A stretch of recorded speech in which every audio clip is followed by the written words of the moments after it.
հիմա դեմոկրատիայի մասով կլինի մի վիդեո, այս վիդեոն, ու վերջ այս վիդեոյում այդ երկու տարբերակն էլ կասեմ դեմոկրատիայի մասով։ Դե դեմոկրատիան էլ, որ հավասարություն բոլորս հավասար ենք, դες ներկայիս դեմոկրատիան, ի սկզբանե դեմոկրատիան ուրիշ էր, ի սկզբանե դեմոկրատիան, որ տենց չեմ ասի, որ միայն էդ էր, բայց ոնց որ հիմնական բանը էդ էր,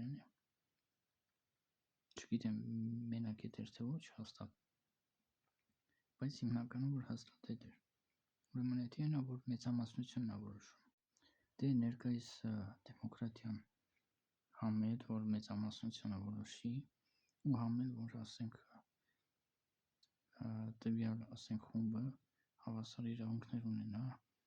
ասենք գերակշռող, իշխող, ընդունված խմբի ու ընդհանրապես մնացածի նման, ոնց որ նրանք նույնիսկ ինքը բոլորը հավասար են, ու այստեղ պատճառները դե նորից երկուսն են ու նույն են երկու պատճառներն են, որոնց մասին ես ասացի նախորդ երկու հոլովակներում, ինչ վերաբերում է ձայնի մեծամասնության ձայնին, որ մեծամասնությունն է որոշում, ասեմ այսպես, մարդկանց ուղեղը լվանալը կարելի է հասնել դրան, կարելի է այդ գիտելիքները ձեռք բերել, այդ ունակությունը, մարդկանց ուղեղները լվանալ, ստել, կաշառել,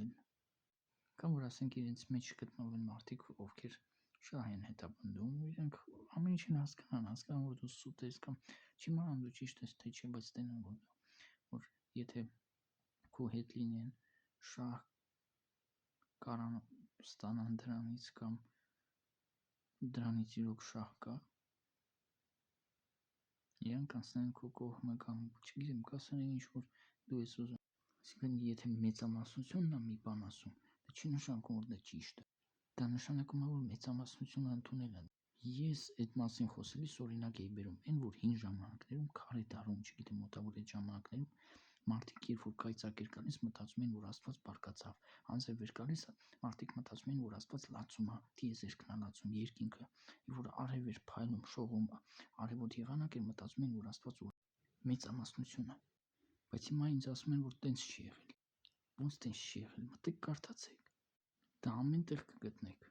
շատ լավ էլ տենց է եղել, մեծամասնությունը գրեթե միշտ սխալվել է,